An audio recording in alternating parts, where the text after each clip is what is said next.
Eu, Călin Georgescu, vreau să readuc cultul onoarei și a demnității. Starea aceasta de spirit va renaște. Pentru că nu trebuie să fie toți și nici n-au cum să fie toți. Trebuie să fie o mână de viteji.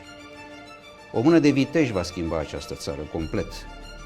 Pentru ceea ce a însemnat Iisus Hristos. Vinovăția creează minciună. Și minciuna naște automat alienare. În Jocurile Olimpice sunt jocurile politice. Viața este singura ocazie pe care o ai ca iubirea să înflorească. Asta e tot. Și cu asta pui punct. Nu primești ceea ce meriți, primești ceea ce gândești. Și singurul lucru excepțional, singurul miracol existent pe suprafața pământului este iubirea. Ați înțeles? Asta e toată cheia jocului.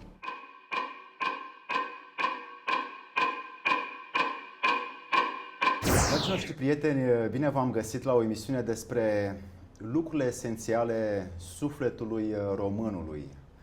Românul astăzi este un mecanism de a transmuta această energie cosmică în, sperăm, ceva mai înalt pentru Dumnezeu, pentru divinitate, pentru planul subtil și pentru această planetă pe care noi o avem. Evident că e greu de crezut această teorie, poate să fie o utopie sau poate să fie ceva speculativ din cuvintele noastre astăzi, însă împreună cu domnul Călin Georgescu, care și-a asumat un rol foarte important în a fi un lider și spiritual și social pentru ființele umane din România și din afara României, care trudesc cu acest spirit, cu acest sânge, cu această forță vitală imensă asupra la ceea ce ei au fost însămânțați să ducă mai departe. Ei bine, mesajul care azi îl avem pentru dumneavoastră este legat de cum putem noi ca români să ne redescoperim această uriașă putere spirituală și vrem să știm împreună cu voi și împreună cu domnul Călin Georgescu care ar putea să fie mesajul care îl lăsăm aici după ce noi nu o să mai fim pe această planetă. Este un mesaj foarte greu pe care îl provocăm pentru dumneavoastră să vedem dacă noi o să plecăm peste ceva zeci de ani sau poate sute, să lăsăm ceva constructiv, un mecanism care să funcționeze după ce noi am fost pe aici, care să dăinuie, cum și alții, în trecutul acestei patrii, cum a fost și Badea Cărțan, cum a fost și Mihai Viteazu, oameni care și-au asumat un efort imens, o transpirație constantă, o imensă putere de muncă asupra faptului că au fost însămânțați cu sâmburile românesc cu potențial divin. Domnule Georgescu, vă mulțumesc foarte mult pentru ceea ce v-ați asumat, pentru această muncă interioară și exterioară de a vă ajuta semenii și propria condiție, pentru că salvarea nu se face, după cum bine știm, singur, se face printr-un colectiv de oameni și de suflet care lucrează în această direcție. Și vreau să punem în această emisiune care ar putea să fie manualul de utilizare al sufletului românului care trăiește astăzi în România, de unde poate să-și ia exemplele și ar putea să facă să își ducă misiunea de român mai departe. Vă mulțumesc pentru invitație. Am o remarcă la ce ați spus. Mesajul pe care îl dăm când nu vom mai fi. Ce ați zice dacă ar fi invers? Mesajul pe care îl dăm când suntem deja. Ăsta este mesajul de mare înălțare. Pentru că a spus de Mihai Viteazu. Pe Mihai Viteazu a fost un sfânt. A fost unul din mari eroi ai neamului românesc. El a dat mesajul când era în viață. Și finalul lui a fost așa, că l-au apărat secuii după ce a fost trădat și doi dintre ei au stat unul în față și unul în spate ca să moară pentru el, pentru un singur obiectiv, ca să ia sabia și să moară cu ea în mână. Prin urmare, noi trebuie să dăm mesajul când suntem aici, pentru că după aceea sufletul își amintește, atunci de-abia își amintește cine este și e prea târziu. Te duci la școală înveți și intri în acțiune. Te înalți în conștiință, că aici este esența. Dacă duci la școală și nu înveți nimic, și nu neapărat școala brută, școala vieții, atunci, cum este și astăzi, o lume inconștientă, care nu înțelege nimic din ce se întâmplă cu această viață, că dacă ar înțelege-o, vă spun clar, lucrurile s-ar schimba cu 180 de grade și, în mod special, toate guvernele acestor țări din lume ar cădea instant, pentru că sunt inutile. Care ar fi instrumentul de înțelegere a unui om? Înțelegerea ar fi să conștientizeze viața lui. Cum? Aici este cheia. Băieții ăștia din sistemul oligarhic Internațional și internațional, da, ei au o metodă, cât o vorbeați de metodă. Repetiția. Care se inoculează în subconștient și după aia dă Și îți acțiuni repetă, repetitive. cum repetă și la poporul român și nu doar, de exemplu, continentul african, ca să nu spun neapărat de poporul român. Spune, sunteți săraci, ați văzut cum se face de când eram și mai tineri. Ajutați cu, cum se cheamă asta, cu îmbrăcăminte, cu ajutoare pentru Africa. Că sunt săraci. Tot timpul a fost asta. De când, de zeci de ani, ca să nu zic mai Ceea mult. ce nu este Nu că nu ceea ce este, ceea ce este contrar, bogăție contrar care este acolo. sufletului, în primul rând, omenesc. Păi, în primul rând, continentul african este cel mai bogat din lume. Mai ales pe aur. Cel mai, lăsăm asta, dincolo de aur. Cel mai bogat din lume, general vorbind, total cel mai bogat.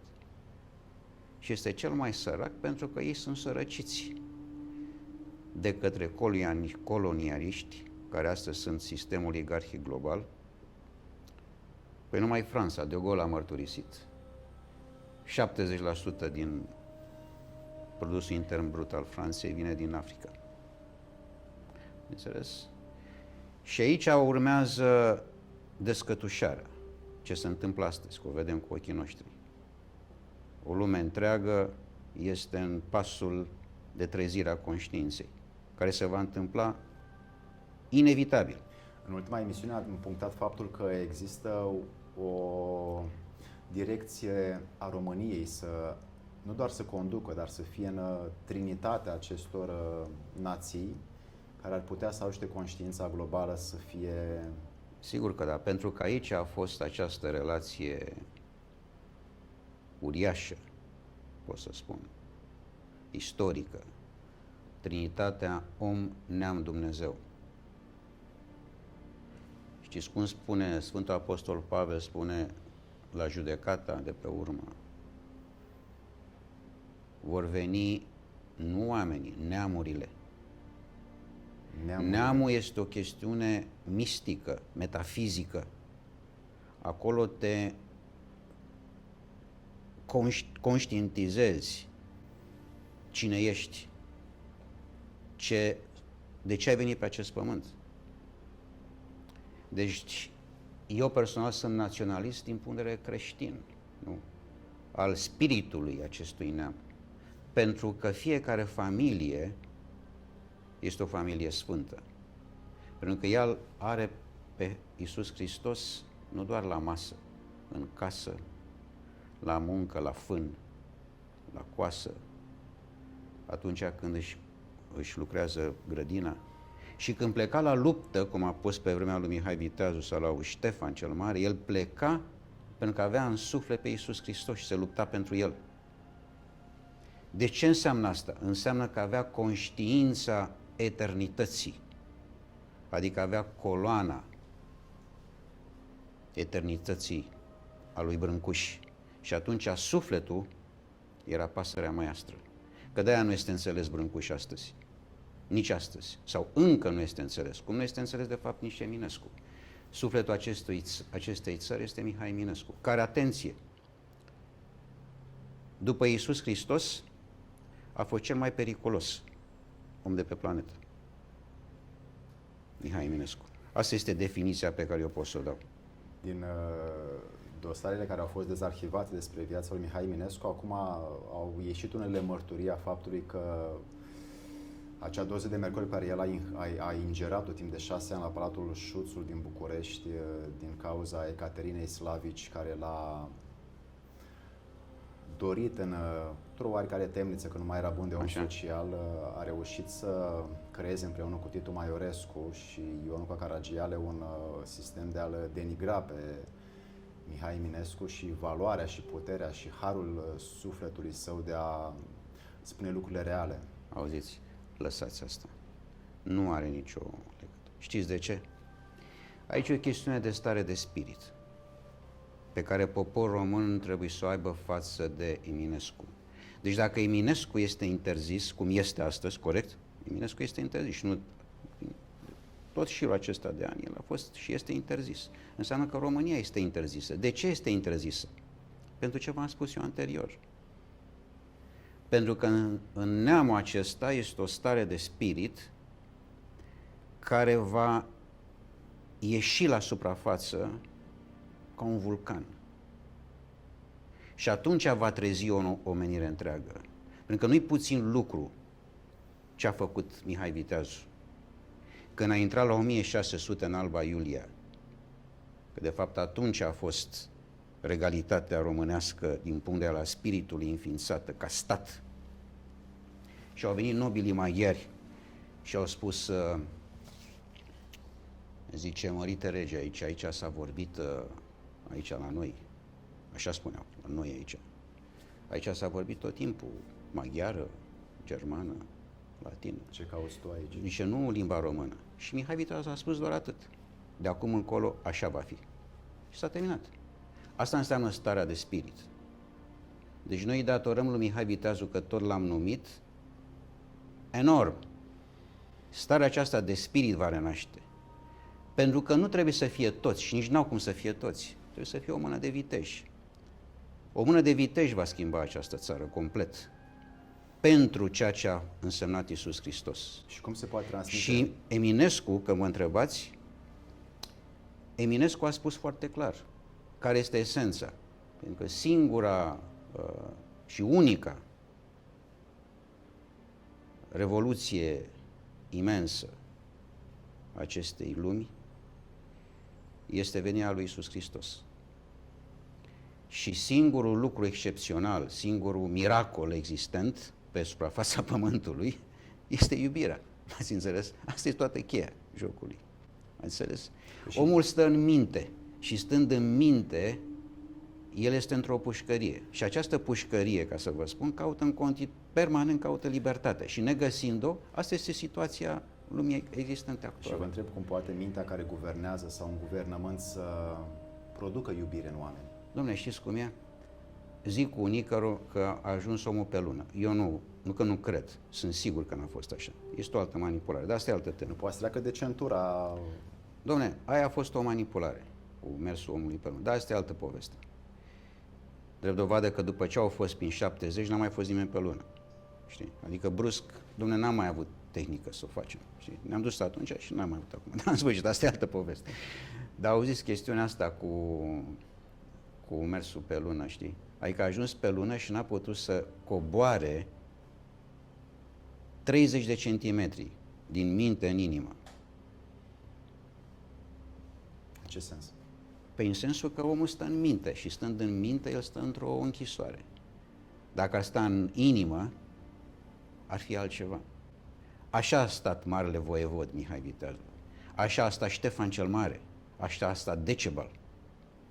Că Ștefan cel Mare nu-și chema răzeșii prin WhatsApp. Înțeles? Bă, noi veniți la luptă, că vin băieții ăștia și ne atacă. Nu. Deci trebuie să privim lucrurile în sensul pe care vi spun acum. A venit vremea eliberării de cei care au distrus esența vieții în această lume. Este inevitabil. Dar nu este o triere a faptului că unii oameni care sunt doar consumatori aceia n-au de ce să consume nu prea suntem mult. noi oamenii, asta nu este nu poate să fie printr-o mână omenească să se întâmple așa ceva. Aici este o chestiune de stare de spirit profundă. M-ați înțeles? Trebuie să fii într-un gând, ca într-un gând, să fim, să mărturisim, cum spune în liturghie. Nu spune și într-un gând, să fie ca într-un gând. Este o diferență gigantică, doar că ai schimbat aceste propoziții. Și celălalt este ca într-un gând. Nu? Însă, ideea de ansamblu este că iubirea este totul, m-ați înțeles? Și nu trebuie să fie, adică omul înțelege astăzi ca o relație umană. Este greșit. Trebuie să fie o stare de spirit. Eu înțeleg preferențial. Nu, este o stare de spirit. Gândiți-vă ce ar însemna polițiști plini de iubire, judecători plini de iubire, președinți plini de iubire, miniștri plini de iubire, parlamentari plini de iubire. Nu e cazul. Dacă ai idee, asta înseamnă lumea, pentru că poporul român, când se ducea, v-am spus, la luptă, dar în special la muncă, la munca câmpului, da? O făcea cântând. El cânta. Fluiera. Exact, bravo. Pentru că el vedea munca ca o supremație imensă dată lui Dumnezeu. Suntem într-o lume plină de simboluri. Pe care unii le înțeleg și alții mai puțin. De acord. Asta este ideea. Și fiind într-o lume plină de simboluri și neînțelegând, atunci te complaci în zona asta meschină, în care vine cineva și spune, băieți, a venit un virus, trebuie să vă puneți mască, știți? Și toată lumea își pune mască. Deci știți cum e chestiunea asta? Vinovăția creează minciună și minciuna naște automat alienare. Când oamenii poartă mască, gândiți-vă puțin, cum poți să ai o relație consistentă cu cineva, serioasă, plină de iubire, o relație umană, desăvârșită, când el poartă mască. Ați înțeles? Deci toată lumea poartă mască și nu mai este nimic autentic în jur. Și este foarte greu ca oamenii să își arate adevărata față, pentru că toți se simt vinovați, să vă spun care e ideea, toți se simt vinovați și știindu-se vinovați, toți poartă măști pentru că știu că și ceilalți poartă măști. Și atunci, automat, este o lume ca o rană vie. Și atunci este ușor să-i transformi pe oameni în sclavi. Îi faci funcționari, parlamentari, directori, președinți. Pentru că sub forma asta îi transformi pentru că le tăia rădăcinile. El nu mai știe cine este. Și asta este tema pe care ați expus-o la început. Tema emisiunii noastre, tema întâlnirii noastre. Deci, nemai știind cine ești, tu automat ești o păpușă pe galantar, cum spunea Minulescu. Folosibilă. Folosibilă, exact. Și atunci fiecare te mută din stânga în dreapta, în dreapta în stânga. Așa se întâmplă și peste tot. Și în sport, și în muzică, peste tot. Și se plantează niște idei sau hârtii, oamenii lucrează cu energia lor pentru Este, ele și nu se exact, mai ocupă de propria conștiință. Nu se mai ocupă deloc de ei însuși. Și atunci, nemai fiind conștiința și intrând în zona, v-am spus, oamenii inconștiinței, atunci oamenii inconștientei se luptă pentru aparențe, nu pentru esența vieții. Aici Știți cum e? Asta e ideea. Pentru că sunt multe măsuri în planurile din social media și din mass media în care oamenii mai adaugă niște măști sau personalități asupra ființei lor și adaugă niște straturi de ceapă pe care ulterior văd că oriunde merg se comportă ca măștile pe care le-au văzut pe media, Da. și nu mai sunt înăuntru sămânța, nu mai e utilizată sămânța românească cu adevărata ei valoare. Cum ar putea un om să scoată acele coji, acele măști, acele personalități din el însuși, din România? Pe cine ar trebui să urmărească, cum să o facă, cum să-și dea seama, cum să înțeleagă că sâmburile din el are totuși o prioritate în fața lui Dumnezeu? Bun, foarte bună întrebare. Dom'le, hai să luăm un exemplu, că așa se înțelege cel mai bine, prin exemplu. Da. Știi, totdeauna când dai exemplu și la unui copil, știi, când dai un exemplu, el știe, nu? De-aia și urmează tata, mama, vede ce fac ei, nu? Că dacă ei, de exemplu, lor le este frică, nu? Apropo de ce spuneam de aiureala asta cu COVID, atunci asigur că el vede, domne, eu trebuie să tac din gură, știi? E o mască pusă pe altă Să mască. asculte domnul profesor la școală. Exact. Și este complet greșit. Totalmente greșit. Dar revenind la exemplu. Au fost Jocurile Olimpice, nu? Corect. Unde România n-a avut chiar așa de multă prioritate în fața unor arbitri, mai ales la gimnastică. Despre asta vreau să vă spun. Dincolo de deschidere, poate o să spun un cuvânt, două de asta, dar nu e important, că a spus toată lumea. Dar ceva ce n-a spus nimeni, legat de situația asta cu cele două gimnaste românce, Ana Maria și cu Sabrina. Da, corect. Sabrina Voina.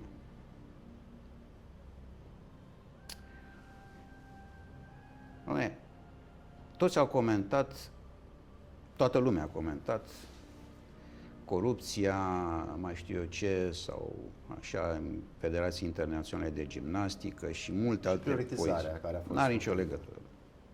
N-are nicio legătură. Copiii Uitați acestea cum stau. plângeau după Categoric, slăbuțile. categoric, dar dau răspuns la ce m-ați întrebat înainte, prin acest exemplu.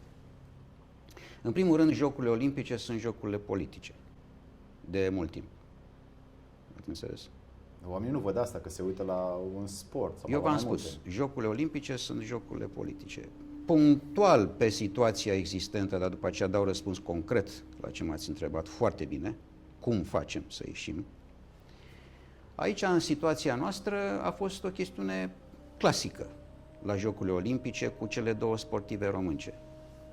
A venit partenerul nostru strategic din NATO și strategic a trecut sportiva americană pe locul 4 pe locul 3 într-un mod evident necinstit, Și-a luat bronzul. neloial, așa. Și a trecut-o pe sportiva noastră, pe sportivele noastre pe locul 3, pe locul 4. Asta a făcut partenerul nostru strategic. Strategic vorbind, așa a asamblat lucrurile. Pentru politică. Acum eu v-am spus, Jocurile Olimpice sunt jocurile politice, v-am spus de la început.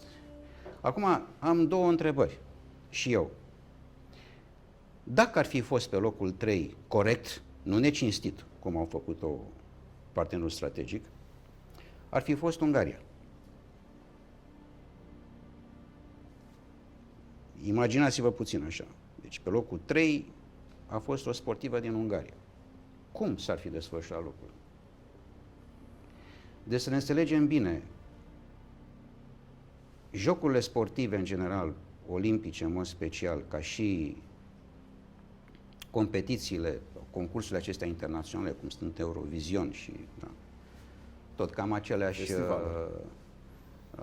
despre Anost, da, cum a fost și la deschiderea Jocurilor Olimpice, sunt un forum sau un for al politicii externe de anunțare a ce vom face și psihologic. Adică se dau în masă. mesajele înainte? Se dau mesaje înainte. Asta vom face. Atenție acum ce spun. Pentru că mesajul subliminal este voi nu contați. Care voi? Exact ce am vorbit noi înainte. Voi, Adică voi ca... lumea, voi nu contați. Noi dăm mesaj, noi vă spunem ce se va pentru că întâmpla. voi oricum nu contați. Și automat, în situația României, este un experiment social. Ca să se vadă. 1. Se revoltă cineva? 2. Îi pasă cuiva? Dumneavoastră ați văzut când au venit gimnastele românce? Le-a întâmpinat cineva de pe băieții ăștia care candidează pe aici, politici, partidele politice, Parlamentul? Nu interesează pe nimeni nimic, da. Păi, dacă era o țară demnă, cu un curaj al conștiinței, în secunda 0, atenție, 0, nu 1, 0, ambasadorul României la Paris era prezent acolo, pe loc. Președintele care o fi fost pe, nu știu cine e acum, nu contează, era prezent acolo, adică în loc să te duci cu avionul prin diverse țări, da? te duci acolo. Și Și susții, toată delegația României pleacă automat. Adică dai un exemplu la faptul că ei transmit cum să arate lumea. Lumea trebuie să arate transgender, nu? Trebuie să arate pe formule LGBT, poftim? semidezbrăcați. Exact. Ăsta este, și ei spun, dom'le, așa trebuie să arate lumea. De ce? Pentru că ei transmit un mesaj. V-am spus, tu nu contezi. Și poporului românii s-a transmis această repetiție permanent. Nu că nu contezi, e sclav, nu e adevărat. Ești neputincios, ceea ce nu e adevărat. Adică se transmit mesaje false. Repetitiv. Dar dacă ar fi fost istoria românilor, nu istoria, cum este astăzi în școală, istoria românilor, e o diferență uluitoare. Care nu este expus în educația instituțională. Istoria românilor. Deci nu istoria. În școală, în fiecare zi, și atunci se prindea suflul și sufletul românesc era înaripat, cum v-am spus, sufletul, pasărea maestră a lui Brâncuș, o splendoare. Așa va fi oricum.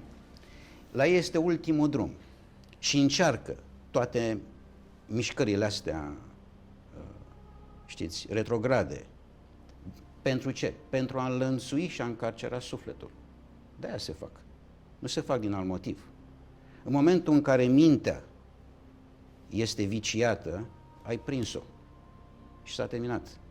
Aici este chestiunea de spiritualitate. Mintea cade în patim. Că și oameni, patimile- exact, oamenii stau în minte și v-am dat exemplu precis. Eu le spun și spun poporului român, ești curajos, ești demn, ești neînfricat, ești viteaz, ceea ce așa a fost toată istoria țării. Și dacă așa era, nu se întâmpla pentru că tu nu primești ceea ce meriți, primești ceea ce gândești. Asta e esența ce s-a întâmplat la Jocurile Olimpice. Primești ceea ce gândești, că dacă pui pașaportul pe masă, oriunde la graniță, oriunde în lume, ăla ia pașaportul și se uită, Doamne, ce-i cu ăsta, cum a ajuns ăsta pe aici? Ca scrie pe ea în România. Dumneavoastră ați văzut chestia asta? Eu am văzut acest lucru în foarte multe drumuri pe care le-am făcut în viața mea și când veneam, de exemplu, în Austria sau în Elveția, știți, era seară târziu, erau avioane de-astea, veneam de pe alte continente și ăla era, și omul ăla era obosit acolo, știți, și era așa, La ghișeu. da, și făcea așa, știți, așa nu mai se vedea. Ăla venea doar arăta pașaportul, Germania, Austria, Elveția, și ăla făcea așa, și arătai pașaportul românesc. Și când arăta pașaportul, ăla deodată se trezea, știi, dom'le, stai puțin, ce-i cu ăsta pe aici, știi, cum a ajuns. Așa ceva nu are ce să caute. Asta înseamnă demnitatea. Deci eu personal, eu Călin Georgescu, vreau să readuc cultul onoarei și a demnității. Spiritul este important. Deci sufletul românesc este pasărea măiastră a lui Brâncuș. Și atunci Brâncuș, care ne-a dus pe orbita lumii, așa a făcut Brâncuș. Brâncuș a fost cel care ne-a dus pe orbita lumii, alături de Enescu, care a făcut din muzica populară o simfonie universală. Cum a fost Brâncoveanu, Constantin. care a făcut arhitectură unică în lume, Constantin Brâncoveanu. Și mai mult de atât a spus nu atunci când i s-a cerut să îngenuncheze. În fața... Asta înseamnă să fii român. Curajul de a fi român este esențial aici. Este esențial. Prin urmare, aceasta este cheia, adică modul în care tu te porți cu demnitate. Așa îmi spunea mereu maestrul meu, Mircea Malisa, vorbeam ore întregi și îmi spunea și notam și notam. Și la un moment dat trebuia să plec acasă. Se făcea noapte, nu mai era. Și mă conducea la ușă.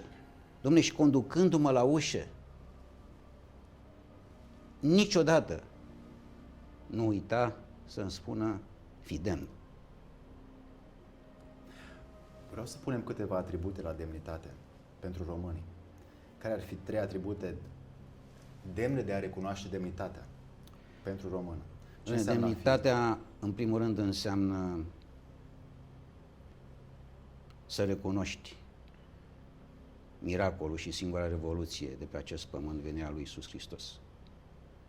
Dar oamenii sunt preocupați cu ce mănâncă mâine, Asta e treaba lor. cum își câștigă salariul. Eu v-am spus ce trebuie. Săracii viclene acestei lumi, care ei cred că au puterea prin corupție sau obținând diplome și medalii, ei nu au aflat vestea că Iisus Hristos a înviat. Asta e toată chestia, sincer. N-ai ce să povestești. Eu vă spun încă o dată, lumea nu, încă, pentru că suntem pe culoarul inevitabil de schimbare. Indiferent ce ar face acest sistem oligarhic globalist, lucrurile sunt inevitabil spre schimbare totală. Pentru că așa este, omul trebuie să aibă liberul arbitru. Și mai este lăsat să-l aibă? Nu, păi, dacă tu nu te trezești în conștiință și atunci, trezindu-te în conștiință, vine lumina și odată cu ea sufletul se înalță, n-ai cum atunci, înțelegeți? Dar cunoaștem faptul că puțini oameni dețin harul de a primi această... Toți l-au, numai că nu știu încă că l-au. Toți l-au. Toți. Cum ar putea un român să primească mai multe mesaje din planul subtil a faptului că are nevoie să fie demn, să lupte pentru România, să învețe ce este România și să susțină oamenii care susțin România? Bine, asta, uite, noi aici suntem doi bărbați. Amândoi am ieșit dintr-o femeie. Adică Susea spunea că în fața femeii te pleci, pentru că dă naștere la ființa om. Și, practic, eu vă spun așa, am văzut undeva în zona Papua, Noua Guinee, un trib. Care venera femeia? Nu, atenție, toți trebuie să facem asta, nu e povestea asta. Dar oamenii, adică bărbații stăteau, adică toată lumea muncea, știți? Munceau cu diverse lucruri. Presau astea, semințe, strângeau buruienile, femeile mai erau și cu copii, nu știu ce mai făceau ele pe acolo. Și eram acolo și vedeam. Și bărbatul se uita la ea așa. Adică el nu înțelegea, bă, ce se întâmplă, adică cum ființa asta de lângă mine dă naștere la o altă ființă. Înțeles? Adică era ceva atât de măreț pentru ei, încât bărbații nu conteneau să se minuneze. Și se uitau așa la ea cu un respect nebun. Deci dincolo de orice fel de imaginație. Spunea... Pentru că asta este cheia. Și ce înseamnă viața? Viața este singura ocazie pe care o ai ca iubirea să înflorească. Asta e tot. Și cu asta pui punct. Pentru că singura aserțiune gigantică, care nu are, cum să spun, nu are contrapondere și nici nu există alta, ca să zic așa. Singura aserțiune a fost dată de Iisus Hristos, când a spus că Dumnezeu este iubire. Punct. Și gata. N-ai ce să mai spui peste asta. Ea are multe interpretări și multe jocuri se pot face în spatele iubirii, care de multe ori este preferențială de la om la om și de la plăcere la plăcere. O fac inconștienții. Păi ați menționat faptul că este o stare care, de fapt, păi sigur că când ai conștiință și realizezi cine ești și ai, cum a spus mai devreme, și conștientizezi viața, atunci ea nu mai poate să aibă alte drumuri. Și a fost întrebarea, cum poate lumea care guvernează să producă, să aducă, să distribuie iubirea printre cetățenii pe care îi guvernează? Uite, am să fiu mai la obiect. E nevoie. Da, știu, da, toți așteaptă. Adică știi cum e?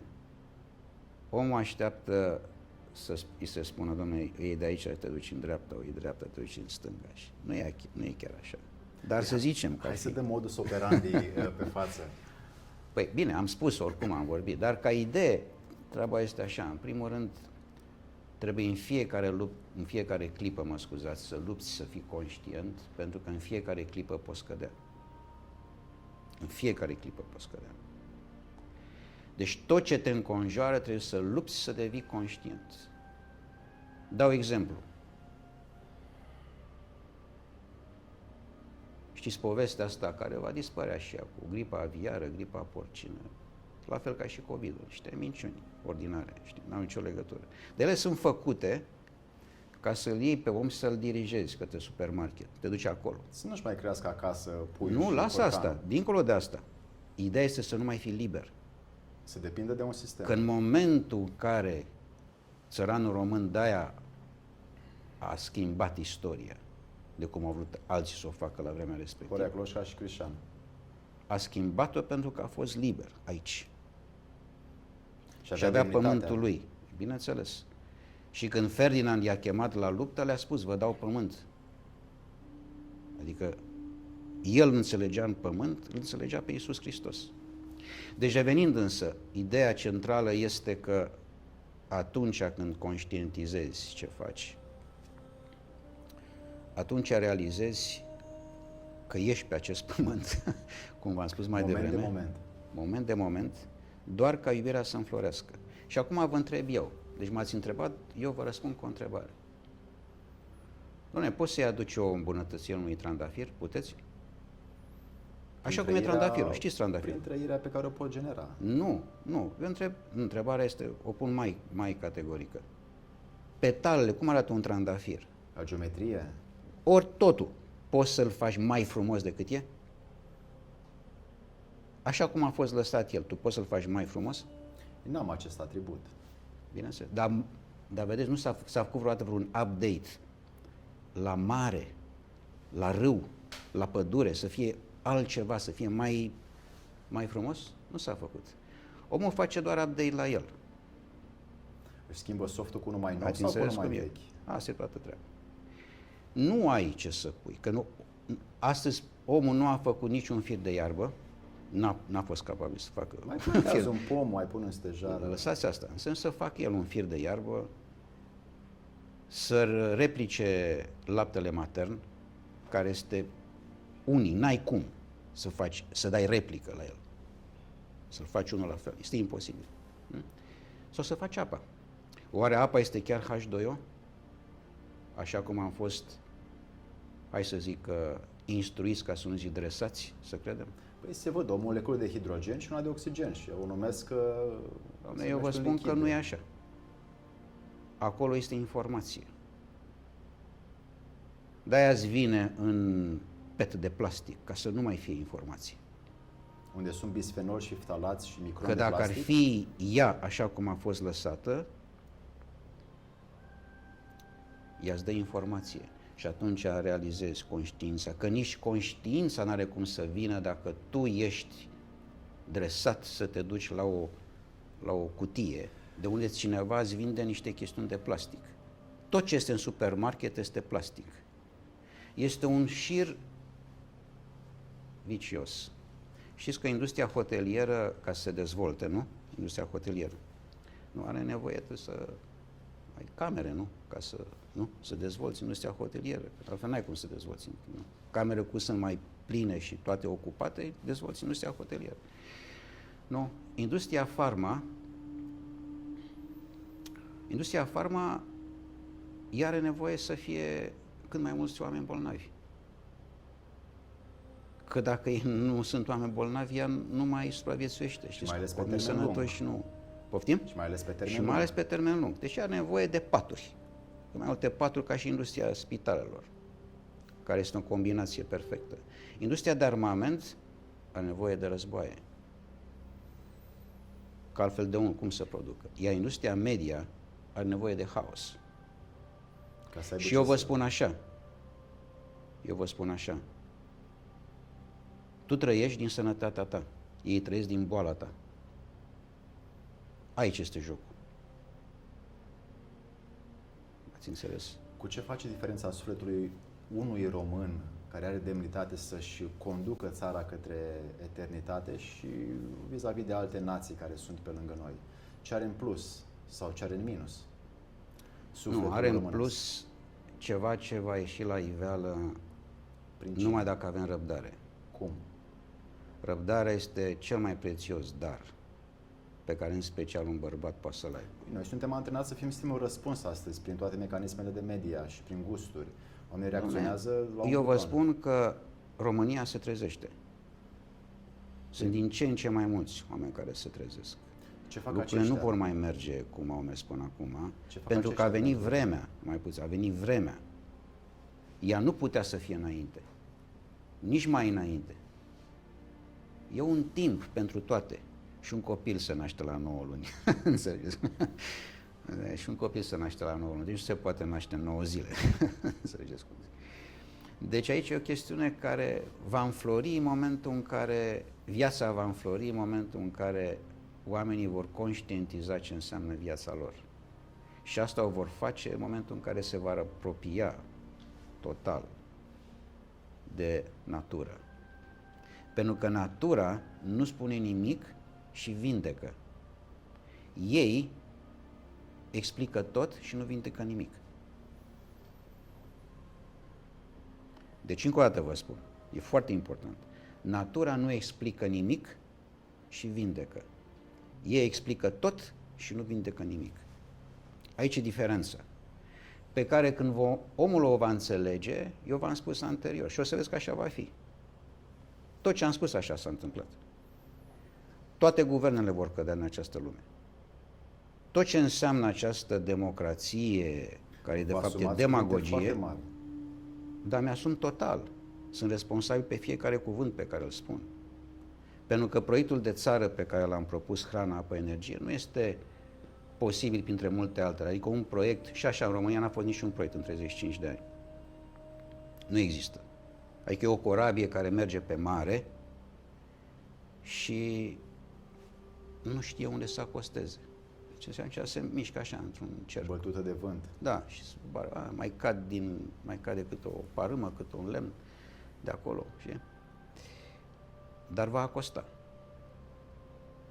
Pentru că hrana, apă, energie, aici vorbim exact de ce m-ați întrebat în percursul acestei emisiuni, de spiritualitate, de suflet, de planul lui Dumnezeu, care nu este altul decât această muncă liturgică pe care țăranul român o făcea. Și acum vă dau răspunsul de ce suntem peste toți.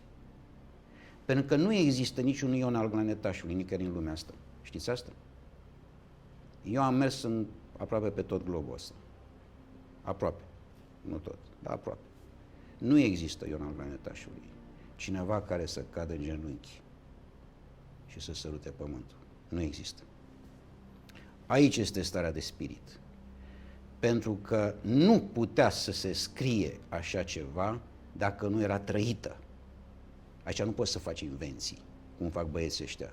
Vă dăm noi lumea nouă, vă spunem noi ce aveți de făcut. Că de-aia s-a întâmplat și cu gimnastele noastre, cum v-am spus mai devreme. Și cu Ana Maria și cu Sabina la fel. Pentru că e starea de spirit, care spune nu ești nimeni, ești nimic. Ele și-au sacrificat tinerețea pentru... Dar nu numai ele, dar toți. Ca să faci sport în România astăzi, este eroism total. Pe fondul în care nu există niciun sprijin din partea statului român. M-ați înțeles? Sportul de performanță, sportul nu este doar performanță, este sănătate. Câte ore de sport sunt în școală? Una pe săptămână. Ca și istoria. Una. Și mai se și scrie istorie. Nu spune istoria românilor, ci diferență gigantică. Deci o oră de istorie și o oră de sport. Păi ce să faci cu asta? Eu vă spun că am văzut tineri care nu să facă tracțiuni la bară, să se agățe, doar așa, să stea agățați de bară. Atât. Păi ce poți să faci cu asta? În schimb avem autocare de generali și un microbus de la Amărât care avea pleacă de soldați. Cam asta e armata romană. Înțeles? cu cine să aperi, nu neapărat, cu cine să aperi starea de spirit, despre asta vorbesc. Aici sunt chestiuni, trebuie să le luăm, sunt serioase, dar trebuie să le luăm și foarte lejer. Pentru că lucrurile sunt inevitabile către schimbare. Nu există formă, obstacol, care să mai oprească acest proces. Și asta am văzut la Jocurile Olimpice. Am văzut disperarea sistemului oligarhic mondial. Sunt disperați. Au încercat toate formele de subjugare mentală. Acolo sunt experimente sociale. Asta se fac. Acțiuni psihologice în masă pentru prostirea din ce în ce mai mare a lumii. A scris Erasmus din Rotterdam. Un geniu a fost. De ăștia au făcut bursele Erasmus, știți? Da. Ei nu înțeleg nimic. Ei o fac, este un fel de karma retribution, știi? Adică spun despre un tip care a fost, practic, Erasmus din Rotterdam a fost nu doar un geniu, a fost un mare revoluționar a acestei lumi. Și a scris o cărțulică mică, așa. Zice, elogiul prostiei. Elogiul prostiei.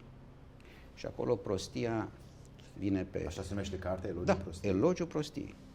Și acolo personajul, vă spun într-un minut, acolo se urcă pe scenă și spune, eu sunt prostia și voi toți sunteți proști ca mine. Și lumea se uită, încep să râdă și aplaudă.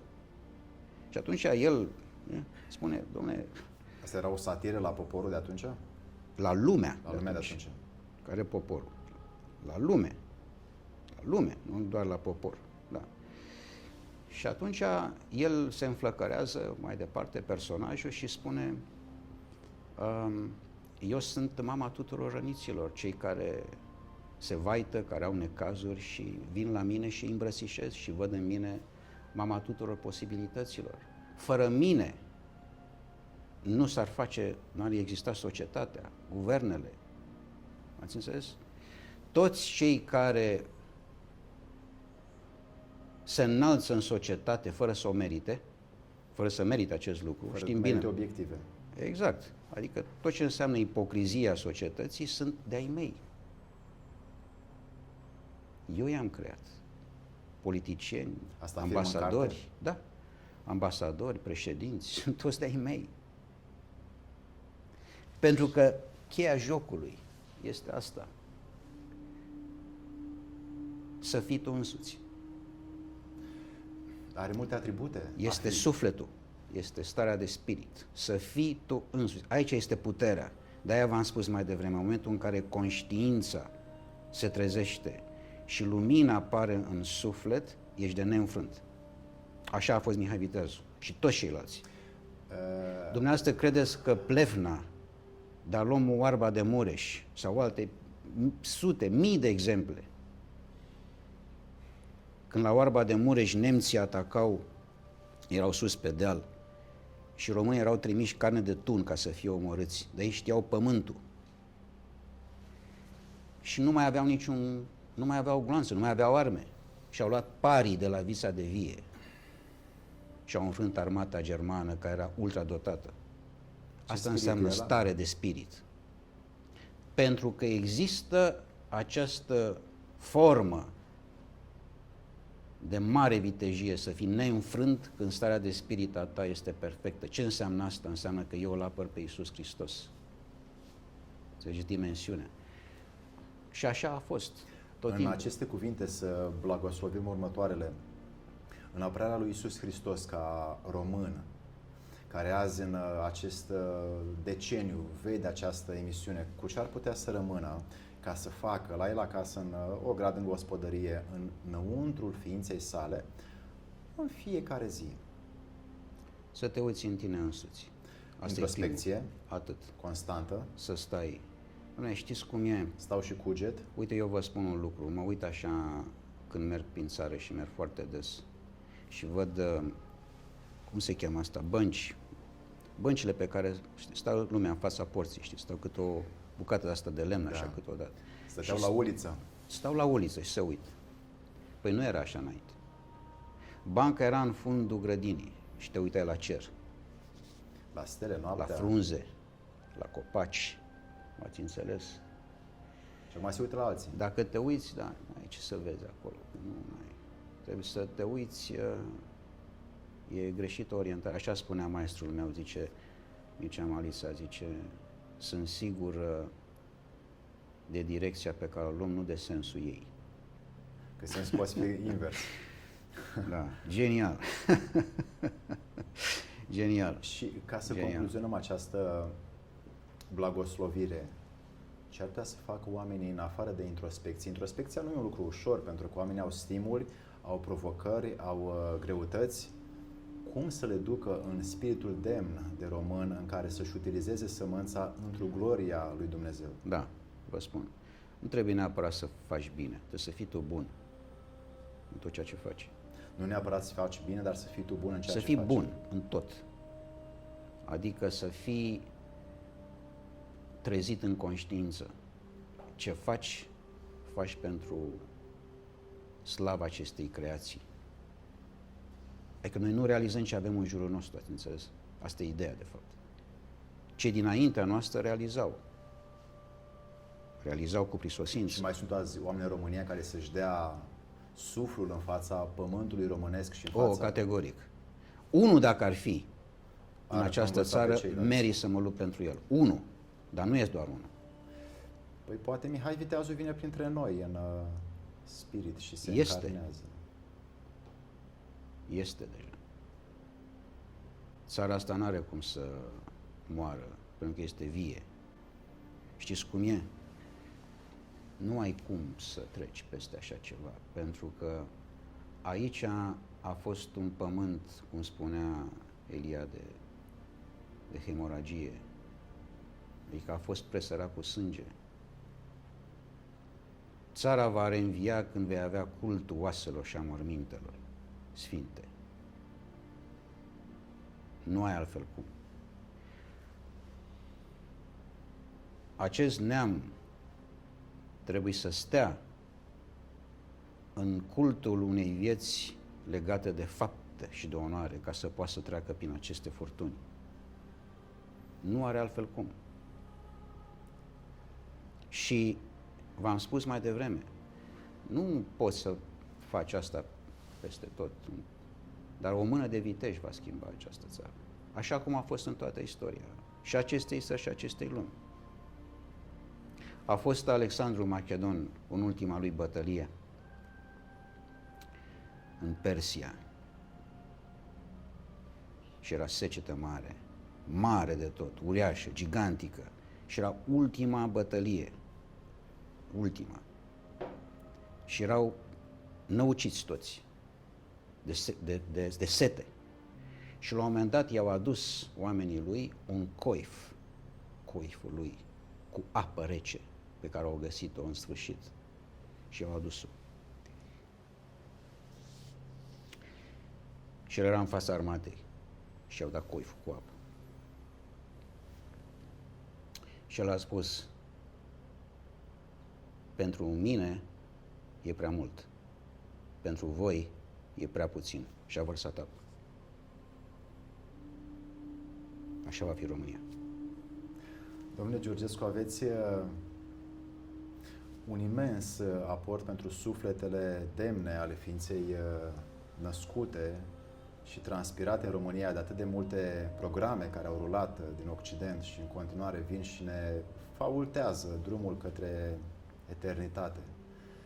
În concluzie, unde are de lucrat acum omul în România, în el însuși, ca să-și eternizeze introspecția, să-și o cristalizeze înăuntru, ca să se lege de mesajul lui Iisus Hristos pe pământ pentru România și pentru această nație planetară?